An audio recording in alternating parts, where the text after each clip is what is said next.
Salam saudara-saudara. Nah, kita akan mengenalkan firman Tuhan hari ini, saudaraku, menjadi Kristen Raja Wali. Bunuh Raja Wali diungkap di Alkitab sejumlah 38 kali. Sesuatu yang diulang-ulang itu pertanda. Ya, itu penting. Dari berbagai jenis burung, ada juga burung gagak. Tapi yang berulang-ulang dibicarakan adalah burung Raja Wali. Itu juga adalah perumpamaan bagaimana Tuhan melindungi umat-Nya. Raja Wali itu adalah, saudaraku, gambaran dari kecepatan, ketajaman, keteguhan, kekokohan, kekuatan. Mari kita melihat, saudaraku, proses apa yang dialami oleh Raja Wali sehingga dia menjadi burung yang terpilih. Ulangan 32, 9-13. Silakan. Tetapi bagian Tuhan ialah umat-Nya, Yakub ialah milik yang ditetapkan baginya. Didapatinya dia di suatu negeri, di padang gurun, di tengah-tengah ketandusan dan auman padang belantara. Dikelilinginya dia dan diawasinya, dijaganya sebagai biji matanya. Laksana Raja Wali menggoyang bangkitkan isi sarangnya, melayang-layang di atas anak-anaknya, mengembangkan sayapnya, menandung seekor dan mendudukkannya di atas tempatnya. Demikianlah Tuhan sendiri menuntun dia, dan tidak ada Allah asing menyertai dia. Dibuatnya dia berkendaraan mengatasi bukit-bukit di bumi dan memakan hasil dari ladang. Dibuatnya dia menghisap madu dari bukit batu dan minyak dari gunung batu yang keras. Yes, ini luar biasa. Baca ayat 11, ini adalah proses yang dilewati Raja Wali. Laksana Raja Wali menggoyang bangkitkan isi sarangnya, melayang-layang di atas anak-anaknya, mengembangkan sayapnya, menanggung seekor dan mendukungnya di atas topaknya. Oke, Raja Wali itu dibentuk oleh gocangan dan kesukaran untuk menjadi independen, berdiri sendiri dan sempurna, dan terlatih untuk memandang dan menaruh harap kepada sumber pengharapan yang tepat, saudara. Ya, saudara yang dikasih oleh Tuhan. Setelah menetas anaknya beberapa minggu sebagaimana layaknya setiap yang namanya bayi, dua saja pekerjaannya. Berapa? Yaitu apa? Makan, tidur. Beberapa minggu induknya selalu datang membawa makanan dan memasukkan ke mulut anak-anak yang baru netas. Tapi ketika sudah tiba waktunya mau tumbuh sayap anaknya induknya akan berubah fungsi. Mulai sering menggeser-geser, saudara, mulai menggoncang-goncang pelan-pelan, saudara, sarangnya. Kemudian dia akan terbang tinggi. Setelah terbang tinggi, saudaraku, diperhatikan anaknya dari tempat tinggi. Dia akan datang dari atas karena dia ditabraknya sarang itu. Mulai diajari, saudara, untuk punya kemandirian. Ya, anak Tuhan pun harus punya kemandirian secara ini. Apa yang terjadi ketika ditabrak? Anak-anaknya lalu jatuh, terpelanting, saudaraku, ke bukit-bukit seperti itu. Dan anaknya mulai teriak, "Mama jahat, mama jahat." Anak-anak Tuhan juga kadang-kadang gitu ya. Ketika digoncang hidupnya, dia berpikir, Tuhan gak ada lagi. Lalu saudaraku, sebelum dia hancur, induknya juga dapat dengan cepat mengambil saudara anaknya dengan patukannya, memasukkan lagi ke sarangnya. Kalau sudah tarik nafas di sarangnya, induknya terbang ke atas, datang lagi, ditabraknya lagi saudara sarangnya, jatuh lagi. Dan itu dilakukannya, saudaraku, secara intens dalam 1-3 minggu. Sementara diulang-ulangi, emaknya itu seperti itu, sayapnya pun terus tetap boleh tumbuh. Tapi dia masih sakit karena ada luka, ada kondisi yang gak nyaman. Oh my God. Dan di satu sisi sayapnya mulai tumbuh, lalu dijatuhkan lagi sama ibunya, digolkan lagi sarangnya, jatuh, saudaraku. Tapi karena anak ini pikir, gak ada jalan keluar kecuali aku belajar mulai mengepakkan sayap. 3, 2, 1. Tapi apakah mamanya menjauhkan diri setelah menjatuhkan dia? Tidak. Matanya tertuju kepada burung ini. Kalau sudah berada dalam bahaya, induknya langsung gendong dia. Dalam bahaya kau gendongku, engkau Yesus sahabatku. Yes, aku harus belajar terbang. Aku gak boleh jadi anak Tuhan yang cengeng terus. Untuk membentuk kemandirian iman, untuk memberitahu kamu punya kuasa loh, padamu ada power, padamu ada janji Tuhan, gunakan itu. Ya, kamu akan menghadapi pertempuran dan kondisi dunia ini. Ada banyak setan, ada banyak dosa. Kamu harus kuat, kamu harus mandiri, dan kamu bisa. Karena kamu Raja Wali, jangan cengeng. Amin. Karena salah satu kekuatan Raja Wali ada di dalam sayapnya. Ada di mana? Raja Wali itu cuma memasang sayapnya, dan dia tidak terbang, saudaraku, dengan kekuatannya sendiri. Dia cuma mengepakkan sayapnya, dia menggunakan angin. Makanya selalu di saat badai terus Teruskan.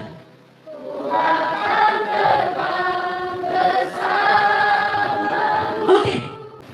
Ketika angin makin kencang, Raja Wali akan semakin mantap terbang. Wow. Kemudian burung lain terbang selalu ke bawah dan beraktivitas di bawah. Raja Wali itu suka terbangnya ke atas.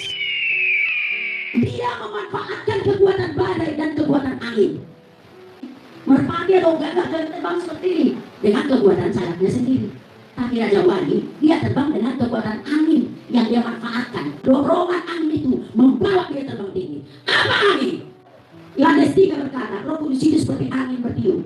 Itu adalah gambaran. Dia tidak terbang dengan kekuatannya sendiri, tapi kekuatan Roh Kudus yang mendorong dia. Amin. Manfaatlah kekuatan Roh Kudus dengan meyakini firman supaya Roh Kudus bekerja. Amin. Makin kuat urapan Roh Kudus dalam saudara, karena saudara pegang firman, saudara makin terbang tinggi dalam kehidupan ini. Amin. Karena minggu lalu ibu katakan, Raja Wali adalah satu-satunya burung spesial terbang mengatasi badai. Karena yang mendorong dia adalah angin. Saudara yang kuat, itu Roh Kudus yang mengalir. Nah saudara, itu yang induk Raja Wali tumbuh dari anaknya. Makanya dia usahakan. Jadi Tuhan juga sendiri izinkan anak-anak Tuhan pun mengalami goncangan. Kenapa? Karena anak Tuhan itu bagaikan burung Raja Wali. Yes, bukan burung layang-layang. Yakobus 1 ayat 2. Saudara-saudaraku, anggaplah sebagai suatu kebahagiaan apabila kamu jatuh ke dalam berbagai-bagai percobaan. Sebab kamu tahu bahwa ujian terhadap imanmu itu menghasilkan ketekunan. Dan biarkanlah ketekunan itu memperoleh buah yang matang, supaya kamu menjadi sempurna dan utuh dan tak kekurangan suatu apapun. Perhatikan, sama seperti anak Raja Wali. Kalau saudara lewat kesukaran itu akan memunculkan ketekunan seperti anak Raja Wali. Satu-satunya cara aku harus melebar diri. Lalu dikatakan, dan biarlah ketekunan itu lanjut memperoleh buah yang matang. Artinya, biarlah engkau menjadi orang yang bertekun, yang tulen. Tekun pengen janji Tuhan. Tekun mulai memuji. Tekun berharap sama Tuhan. Lalu kalau udah dia sudah matang, supaya kamu menjadi sempurna Dan utuh dan tak kekurangan suatu apapun. Saya mau tanya di sini setiap kita, siapa yang mau sempurna, utuh, dan tak kekurangan apapun? Tolong angkat tangan. Dikatakan tadi, di dalam percobaan itu akan ada angin. Katakan amin. Angin itu melambangkan kehadiran Roh Kudus. Dan Mazmur 34 berkata, Tuhan hadir dalam penderitaan kami. Salah satu alamat Tuhan adalah di penderitaan. Kemarahan orang benar banyak, tapi Tuhan meluputkan mereka dari semuanya. Selain juga, alamat Tuhan dipuji dari mana? Testinglah, ketika sudah menderita kali, perasaan panggil, Tuhan! Kayaknya rasanya langsung teleponnya nyambung. Yes. Allah benar.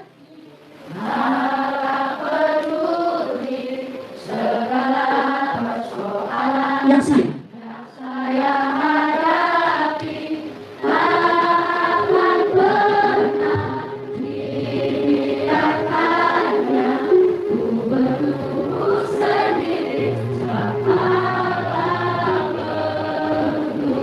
iya. Makanya Tuhan bilang, anggaplah sebagai suatu. Terus, apabila kamu jatuh ke dalam, lalu semuanya dikatanya tujuannya supaya muncul yang namanya apa? Ketekunan. Menggunakan serangkap senjata Allah. Itu akan membuat engkau menjadi sempurna, menjadi utuh, dan tidak kekurangan suatu apapun. Engkau siap untuk menyongsong kedatangan Tuhan di awal abad. Katakan amin. Allah sangat mengerti dan sangat peduli. Dan topik is hiduplah oleh Roh. Makanya Tuhan izinkan goncangan-goncangan supaya kita masuk ke dimensi Roh, supaya kita mencari Tuhan yang benar-benaran. Galatia 5:24-25 silakan. Barang siapa menjadi milik Kristus Yesus, ia telah menyalibkan daging dengan segala hawa nafsu dan keinginannya. Jikalau kita hidup oleh Roh, baiklah hidup kita juga dipimpin oleh Roh. Yes, barang siapa telah menjadi milik Kristus, dia telah menyalibkan daging. Jadi dua dimensi yang berbeda kawan-kawan. Tuhan itu berada di dimensi Roh. Yes. Raja Wali tadi terbang memanfaatkan angin, artinya bergaul intim dengan Roh Kudus. Itu Kristen yang Tuhan mau. Tidak ada kekuatan yang lebih hebat dari firman. Kiri kananmu bisa terbatas, muka belakangmu bisa terbatas, orang-orang yang kau harapkan bisa terbatas. Karena manusia memang sangat terbatas, bagaikan bunga yang hatinya ada besok lagi. Tapi kalau kau bersandar kepada ada tertulis, lihat Abraham. Selama 25 tahun pun makmur, selama 25 tahun pun mustahil, karena dia tidak pernah kocok akan janji Tuhan. Alkitab berkata secara daging sudah lemah, tidak ada kemungkinan, tapi imannya tidak pernah mundur, imannya tidak pernah lemah, malah dia semakin kuat oleh imannya dan terus bersyukur akan janji Tuhan. 25 tahun pun tetap juga bisa lahir, katakan amin. Mandul sekalipun, hopeless sekalipun, karena itu bertekun pegang janji Tuhan, bertekun yakin akan janji Tuhan. Baca Alkitab sampai Alkitab yang berbicara kepada. Angin badai boleh datang, justru angin itu adalah makhluk kudus, karena Roh Kudus hadir di dalam penderitaan. Katakan amin. Ya, yang terakhir, Yesaya 40:31. Tetapi orang-orang yang menantikan Tuhan mendapat kekuatan baru, mereka seumpama raja wali yang naik terbang dengan kekuatan sayapnya. Mereka berlari dan tidak menjadi lesu, mereka berjalan dan tidak menjadi lesu. Oke, kita ganti yuk. Tetapi orang-orang ganti dengan saya, mereka ganti dengan saya. Satu daya.